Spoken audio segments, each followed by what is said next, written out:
3 points تو میں نے پچھلی دفعہ ڈسکس کیے تھے. اب آتے ہیں چوتھے پوائنٹ کی طرف. وہ ہے اذان سے پہلے الصلاۃ والسلام علیک یا رسول اللہ، یہ کلمات پڑھنا، اس کی شرعی حیثیت کیا ہے؟ اور اب تو بعض لوگوں نے اقامت کے ساتھ بھی یہ کلمات شروع کر دی ہیں، خصوصاً ہمارے جو دعوت اسلامی والے بھائی ہیں، انہوں نے پچھلے 5-7 سالوں میں ایک یہ اور نیا کام ایڈ کیا ہے کہ اقامت سے پہلے بھی الصلاۃ والسلام علیک یا رسول اللہ پڑھنا شروع کر دیا ہے. اب اس میں پہلی اصولی بات سمجھ لیجئے کہ جہاں تک اس سیغے کا تعلق ہے نا، الصلاۃ والسلام علیک یا رسول اللہ، اس سیغے سے ہمیں کوئی اختلاف نہیں. یہ صحیح احادیث سے ثابت ہے، کم از کم 3 کتابوں میں، اور میرا ریسرچ پیپر بھی چھپ چکا ہے، رسول اللہ کی آخری وصیتیں صلی اللہ علیہ وسلم، اور اس پر میں نے 12 ربیع الاول پہ ایک لیکچر بھی دیا تھا، ولادت مصطفیٰ صلی اللہ علیہ وسلم اور رسول اللہ کی آخری وصیتیں، 2 گھنٹے کا، جو اہل سنت پاک.com پر رکھا ہوا ہے. ریسرچ پیپر نمبر 1 ہے، اس میں میں نے اس کا حوالہ ریٹن میں بھی دیا ہے کہ سنن الکبریٰ البیہقی میں صحیح سند کے ساتھ، اسی طریقے سے الموطا امام مالک میں صحیح سند کے ساتھ، اور المصنف ابن ابی شیبہ میں صحیح سند کے ساتھ یہ اثر موجود ہے. انٹرنیشنل نمبرنگ کے مطابق المصنف ابن ابی شیبہ میں 11,793 نمبر روایت ہے کہ سیدنا عبداللہ بن عمر رضی اللہ تعالی عنہما جب کبھی بھی قبر رسول پر حاضر ہوتے تو پڑھتے السلام علیک یا رسول اللہ. پھر سیدنا ابوبکر کی قبر کے سامنے آ کر پڑھتے السلام علیک یا ابا بکر. پھر سیدنا عمر کے سامنے آ کر، ان کی قبر کے سامنے آ کر پڑھتے السلام علیک یا اباتا، اے میرے باپ آپ پر سلامتی ہو. یہی وجہ ہے کہ سعودی عرب سے بھی جو مفتی اعظم سعودی عرب کی کتاب چھپی ہے مسجد نبوی میں حاضری کا طریقہ، شیخ عبداللہ بن باز رحمہ اللہ کی، انہوں نے بھی یہ روایت لکھی ہے اور انہوں نے یہی طریقہ لکھا ہے قبر رسول پر حاضری کا. اور الحمدللہ اس میں کوئی اختلاف نہیں ہے. پاکستان میں بھی جو پہلے کچھ اہل حدیث علماء کی طرف سے غلط قسم کی ریزسٹنس سامنے آئی تھی، لیکن اب الحمدللہ اہل سنت میں سے بریلوی اور دیوبندی تو پہلے ہی قائل تھے. یہ تیسرا مکتبہ فکر جو ہے اہل حدیث، ان کی بھی جو اشاعت کا سب سے بڑا ادارہ ہے دارالسلام، پوری دنیا میں سب سے زیادہ کتابیں وہی چھاپ رہے، انہوں نے بھی جو درود شریف کا کارڈ چھاپا ہے اس میں یہ سیگا لکھ دیا ہے کہ یہ ثابت ہے، لیکن قبر رسول پر جا کر یہاں سے پڑھنا یہ ثابت کوئی نہیں ہے. یہ قبر رسول کے لیے صحابہ کرام علیہم رضوان صلی اللہ علیہ وآلہ وسلم قبر رسول صلی اللہ علیہ وسلم پر جا کر یہ درود شریف پڑھا کرتے تھے، لہذا یہ اس کے لیے مخصوص ہے. اگر اس کے علاوہ کہیں پڑھنا ثابت ہے تو ہمیں روایت پیش کی جائے، ہم ایکسپٹ کر لیں گے. اس کو آپ اس طرح سمجھ لیجئے، کیا ٹوائلٹ میں جاتے وقت مسجد میں جانے کی دعا پڑھی جا سکتی ہے؟ نہیں. اسی طریقے سے مسجد میں جاتے وقت ٹوائلٹ والی دعا نہیں پڑھی جائے گی. یہ درود شریف پرٹیکولر قبر رسول صلی اللہ علیہ وسلم کے لیے ہے، سیدنا ابن عمر رضی اللہ تعالی عنہما کا اثر. اس کے علاوہ کہیں ثابت ہے تو بتائیں. ہمیں یا رسول اللہ سے کوئی چڑ نہیں ہے، نہ یا نبی اللہ کے ساتھ. ہم ہر نماز میں یا رسول اللہ کہتے ہیں. السلام علیکہ ایھا النبی ورحمۃ اللہ وبرکاتہ، اے نبی آپ پر سلام ہو، رحمتیں ہوں، برکتیں ہوں. اور بخاری اور مسلم کے الفاظ ہیں، جب تم یہ کلمات پڑھو گے السلام علینا وعلی عباد اللہ الصالحین، تو زمین و آسمان میں جہاں جہاں کوئی اللہ کا نیک بندہ موجود ہے اللہ تمہارا سلام وہاں پہنچا دے گا. الحمدللہ. جب ہم نماز میں پڑھتے ہیں تو یہ کوئی سٹوری نہیں پڑھ رہے ہوتے، جیسے بعض دیوبند اور اہل حدیث حضرات نے بریلویوں کو خاموش کروانے کے لیے یہ ایک جھوٹی بات لے کر چلے کہ جی یہ شب معراج کی گفتگو ہے. بھائی کس کتاب میں لکھا ہے شب معراج کی گفتگو ہے؟ یہ بخاری اور مسلم میں ہے کہ یہ آپ صلی اللہ علیہ وسلم تشہد کا سلام اس طرح تعلیم فرماتے تھے جیسے قرآن کی آیات، اور یہ ہم انٹینشنلی انشائیہ پڑھ رہے ہوتے ہیں السلام علیکم ایھا النبی، اے نبی آپ پر سلام ہو. ہاں اس کے پیچھے اگر کسی کا فاسد عقیدہ ہے کہ رسول اللہ خود سن رہے ہیں یا وہ یہاں پر موجود ہیں، وہ عقیدے کو آپ غلط کہہ سکتے ہیں. اس پڑھنے کو اور اس میں یہی عقیدہ ہے کہ رسول اللہ تک ہمارا سلام اللہ تعالیٰ پہنچا رہا ہے، ورنہ تو یہ بدبختی ہے نماز میں اگر اس کو سٹوری کے طور پہ پڑھنا ہے پھر تو پوری نماز ہی بھی سٹوری بن جائے گی. تو یہ سٹوری نہیں ہے، یہ انشائیہ ہے الحمدللہ، کیونکہ بخاری اور مسلم میں ساتھ ہی موجود ہے کہ اللہ سلام پہنچا دے گا. لہذا اسی کی ڈیٹیل میں نے مسئلہ حاضر و ناظر جو ہے اس کے غلط اور صحیح پہلو مسئلہ نمبر 7 کے نام سے اہل سنت پاک .com پر 25 منٹ کی گفتگو رکھی ہوئی ہے، اس میں نے ڈیٹیل کے ساتھ اس ٹاپک کو ایڈریس کیا، آج مال نہیں۔ عام حالت میں ہم کون سا درود شریف پڑھیں؟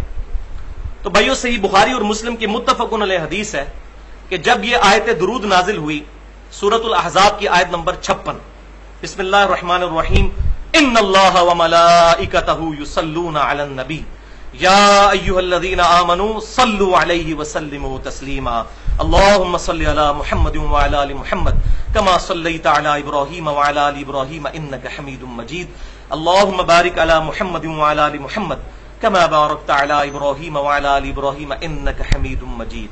تو بخاری اور مسلم کے الفاظ ہیں کہ اس آیت کے جواب میں آپ صلی اللہ علیہ وسلم نے نماز والا درود ابراہیمی جو میں نے اب پڑھا یہ تعلیم فرمایا،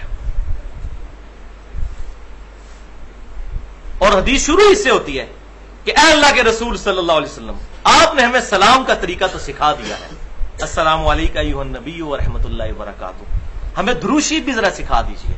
تو پھر آپ صلی اللہ علیہ وسلم نے اس درود شریف کو سکھایا۔ لہذا اس درود شریف سے اگر کسی کو چڑھا ہے نا تو اس کو معاذ اللہ نبی صلی اللہ علیہ وسلم سے چڑھا ہے، اور کوئی کہتا ہے یہ درود میں سلام کوئی نہیں جی یہ ناقص ہے، تو یہ بات نبی صلی اللہ علیہ وسلم کو نہیں پتا تھی کہ یہ ناقص ہے؟ آپ نے کیوں نہیں فرما دیا؟ تو نماز کے اندر یہ پرفیکٹ ہے اس اعتبار سے بھی کہ سلام بھی آ جاتا ہے اور درود شریف بھی۔ باقی نماز کے علاوہ بھی یہ درود شریف پڑھنا چاہیے، اس کی وجہ یہ ہے کہ درود و سلام جو ہے یہ ایکویلنٹ ورڈ کے طور پر بھی استعمال ہوتے ہیں، لیکن جہاں جہاں ثابت ہے، جو سیگا ثابت ہے الحمدللہ وہ ہم پڑھنے کے قائل ہیں۔ تو اذان کے بعد درود شریف پڑھنا ثابت ہے، صحیح مسلم میں حدیث میں بتا چکا کہ جو اذان کا جواب دے اس کے بعد درود شریف پڑھے، اس کے بعد الوسیلہ والی دعا مانگے تو نبی صلی اللہ علیہ وسلم کی شفاعت اس کے لیے حلال ہو جائے گی۔ لیکن اذان کے بعد درود شریف کون سا پڑھنا ہے؟ جو آپ صلی اللہ علیہ وسلم نے تعلیم فرمایا، اور اس کو اذان کے ساتھ اٹیچ نہیں کرنا، اذان سے الگ۔ اذان دے دی اس کے بعد دعا مانگے، درود شریف پڑھیں، یہ سارے کام کریں، لیکن اذان کے ساتھ اس کو اٹیچ کرنا ثابت نہیں۔ تو درود شریف اذان کے بعد ثابت ہے، پہلے نہیں۔ اور الحمدللہ دور حاضر میں بریلوی مکتب فکر کے سب سے بڑے محقق جو ہے غلام رسول سعیدی صاحب، جو مفتی منیب الرحمان صاحب کے مدرسے میں شیخ الحدیث ہیں، میں تقریباً 2-3 دفعہ ان سے ڈیٹیل ملاقات کر چکا ہوں، ان کی مسجد میں درود شریف جو ہے وہ اذان سے پہلے نہیں پڑھا جاتا، اور انہوں نے باقاعدہ شرح صحیح مسلم میں لکھ بھی دیا کہ یہ پہلے پڑھنا ثابت نہیں، اور انہوں نے خود بریلویوں کو جھنجھوڑا ہے کہ کیا تم سیدنا بلال سے بڑھ کر محبت رسول کرنے والے ہو؟ پہلے ان سے تو ثابت کرو کہ انہوں نے اذان کے شروع میں اٹیچ کیا ہو۔ ہاں بعد میں اجتہادی طور پر کوئی بندہ پڑھ لیتا ہے، ہم اس پہ کوئی فتویٰ نہیں لگاتے، لیکن درود شریف کا سیگا وہ ہونا چاہیے جو کتاب و سنت سے اس جگہ پر ثابت ہو۔ اذان دے لیں، سپیکر بند کر دیں، سپیکر میں ضروری ہے کہ لوگوں کو سنانا ہے، سپیکر بند کر کے علیحدہ سے اس درود شریف کو پڑھیں، جتنی بار مرضی پڑھیں۔ اور میری الحمدللہ پوری 70 منٹ کی گفتگو ہے درود شریف کے صحیح احکام اور مسائل اور فضائل، اس پر ڈیٹیل کے ساتھ الحمدللہ درود شریف پر اہل سنت پاک .com پر اپلوڈ ہے۔ تو جہاں جہاں درود شریف ثابت ہے ہم الحمدللہ قائل ہیں۔ اب یہ بھی کہا جاتا ہے کہ جی دیکھیں جی درود شریف کا تو کوئی ٹائم ہی نہیں، جس ٹائم مرضی پڑھے، یہ بھی آپ سنتے ہوں گے لوگوں سے کہ جی درود شریف کا تو کوئی ٹائم نہیں ہے۔ تو پہلے اس میں یہ بات سمجھ لیجئے، جس ٹائم پر ثابت ہے الحمدللہ وہ ہمارا عمل ہے۔ سنن ابن ماجہ میں صحیح سند کے ساتھ ہے کہ نبی صلی اللہ علیہ وسلم جب مسجد میں داخل ہوتے تو پڑھتے بسم اللہ والسلام علی رسول اللہ۔ یہ آج بھی مسجد نبوی پہ لکھا ہوا ہے، باب جبریل والے باب البقی کے اوپر، بسم اللہ والسلام علی رسول اللہ اللہم اغفر لی ذنوبی وافتح لی ابواب رحمتک، یہ پوری دعا ہم قائل ہیں۔ لیکن جہاں جہاں ثابت ہوگا وہاں، اب کوئی کہتا ہے جی ثابت نہیں تو کیا ہوا؟ تو یہ اس کے لیے میں اب بتانے لگا ہوں الزامی جواب کے طور پر کہ جامعہ ترمذی میں صحیح سند کے ساتھ یہ حدیث موجود ہے کہ ابن عمر رضی اللہ تعالیٰ عنہما کے سامنے کسی کو چھینک آئی تو اس نے پڑھ دیا الحمدللہ والسلام علی رسول اللہ۔ تو ابن عمر نے فرمایا یہ تو نے کیا پڑھا ہے؟ ان کا جی درود شریف تو پڑھا ہے۔ تو انہوں نے فرمایا تم وہی کہو جو نبی صلی اللہ علیہ وسلم کہا کرتے تھے۔ آپ صلی اللہ علیہ وسلم ہمیں اذان کے جواب، اس میں چھینک کے جواب میں الحمدللہ یا الحمدللہ رب العالمین علی کل حال تعلیم فرمایا کرتے تھے، تم وہی کہو جو نبی صلی اللہ علیہ وسلم کہا کرتے تھے۔ اس نے آگے سے نہیں کہا کہ تسی جناب گستاخ رسول ہو گئے ہو، درود شریف سے منکر ہو، یہ نہیں انہوں نے کہا کہ ابن عمر آپ گستاخ رسول ہو گئے، آپ درود شریف سے منع کر رہے ہیں۔ کیونکہ اس وقت یہ بیماری نہیں تھی کہ اپنی مرضی سے دین میں ایگزیجریشن کی جائے. ان کو پتا تھا کہ دین میں صرف وہی کام کرنے ہیں جو آپ صلی اللہ علیہ وسلم نے تعلیم فرمائے. اور ابن عمر کی یہ تربیت آپ صلی اللہ علیہ وسلم کی طرف سے ہوئی تھی. بخاری اور مسلم کی متفق علیہ حدیث ہے, آپ صلی اللہ علیہ وسلم نے ایک صحابی کو وضو کرنے کے بعد ایک دعا تعلیم فرمائی. اس میں الفاظ تھے بنبی کا ارسلتا. اس صحابی نے جب دعا پڑھی تو انہوں نے نبی صلی اللہ علیہ وسلم نے جو کہا تھا بنبی کا ارسلتا, انہوں نے پڑھا برسولی کا ارسلتا. سپرلیٹو ڈگری استعمال کی. رسول تو نبی سے بھی سپرلیٹو ڈگری ہے, لیکن آپ صلی اللہ علیہ وسلم نے ان کو ڈانٹا, فرمایا وہی کہو جو میں نے کہا ہے. حالانکہ نبی رسول میں کیا فرق تھا؟ آپ فرمایا وہی الفاظ کو. لیکن یہاں یہ بات بھی یاد رکھیں, میں فینیٹک بھی نہیں ہوں کیونکہ میں نے کسی مکتب فکر کو سپورٹ تو کرنا کوئی نہیں, لہٰذا میں جو چھپی ہوئی حدیثیں ہیں وہ بھی باہر نکالتا ہوں. پچھلی دفعہ میں نے حدیث بتائی نا صحیح بخاری سے کہ سیدنا یوشع ابن نون کی دعا سے سورج رک گیا تھا. تو یہ پہلے تو کسی نے نہیں بتائی ہے. ٹھیک ہے وہ روایت ضعیف ہے سیدنا علی والی کہ سورج واپس آ گیا تھا, لیکن یہ بخاری میں موجود ہے کہ یوشع ابن نون علیہ السلام کی دعا پر سورج اللہ نے روک دیا تھا. تو یہ اللہ تعالیٰ چاہے تو کسی نبی کی دعا پہ کر سکتا ہے. تو یہ حدیث بھی میں آپ بتا دوں, یہ پتا تو ہے لیکن اس سے وہ رزلٹ جو فرقہ واریت کے اوپر ضرب لگاتا ہے وہ کوئی نہیں نکالتا. وہ صحیح بخاری اور مسلم کی متفق علیہ حدیث ہے اور صحیح بخاری کے الفاظ ہیں.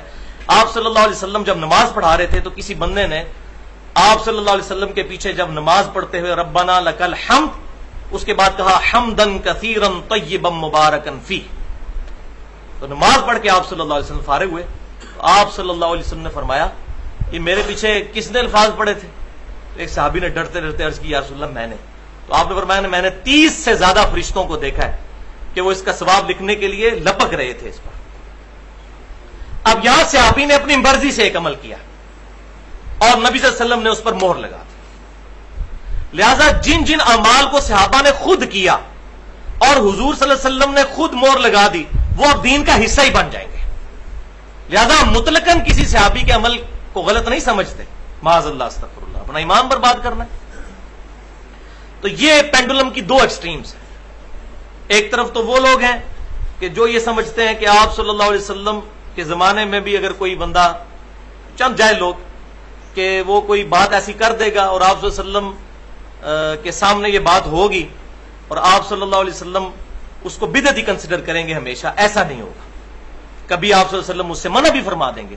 تو یہ میں نے مثال دی بخاری اور مسلم سے کہ آپ نے انڈورس کیا. اب منع والی مثال بھی سن لیں, وہ دوسری ایکسٹریم ہے.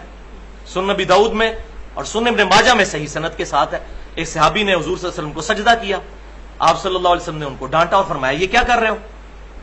تو انہوں نے کہا کہ میں عراق میں کوفہ نامی جو شہر ہے اس کے پاس ہیرا ایک مقام, اس نجد میں وہاں گیا تھا, وہاں کے حکمران کو لوگ سجدہ کرتے ہیں تو میں نے اس پر اجتہاداً یہ مسئلہ ظاہر ہے انہوں نے اخذ کیا کہ میں آپ کو سجدہ کروں, آپ زیادہ لائق ہیں اس چیز کے. تو آپ صلی اللہ علیہ وسلم نے فرمایا اگر میں سجدہ جائز سمجھتا تو بیویوں کو کہتا کہ اپنے خامدوں کو سجدہ کریں اس حق کے سبب جو اللہ نے ان کو دیا. اب یہاں آپ صلی اللہ علیہ وسلم نے منع فرما دیا. اس صحابی نے حضور کی محبت میں سجدہ کیا تھا. شکر ہے کہ وہ آج کا مسلمان نہیں تھا حضور میں ہی کہہ دینا عشق دے چلے نمبر رہ گئے عقل والے انجے ہی عمرہ گالیاں کہ تو عشق کی محبت کی باتیں ہیں, عقل والوں کی میں یہ سمجھ نہیں آئیں گی. ان کو پتا تھا کہ محبت وہی ہے جو آپ صلی اللہ علیہ وسلم انڈورس کریں گے, جو انڈورس نہیں کریں گے وہ محبت نہیں گستاخی ہے. تو یہ ٹیکنیکل چیز کو سمجھیں. کتاب و سنت کے منہج پر چلنے والے لوگ اکثر جو علماء ہیں ان بچاروں کو تمیز ہی نہیں کہ بات کنوے کس طرح کرنی ہے. ایسے الٹے طریقے سے بات کرتے ہیں کہ بات ماننی بھی ہوگی, جو کہتا ہے جاؤ دفاع ہو گستاخ رسول. اب اس طریقے سے بات کو اگر آپ بتائیں گے کہ ہم یہ دیکھیں مثال, اب آپ خود بتائیے کہ آپ صلی اللہ علیہ وسلم نے کیوں منع فرمایا؟ محبت میں اجازت دینی چاہیے تھی. لہٰذا آپ صلی اللہ علیہ وسلم کی محبت میں وہی اعمال کیے جائیں گے جو آپ صلی اللہ علیہ وسلم کی طرف سے الاؤڈ ہوں گے, اپنی مرضی سے نہیں.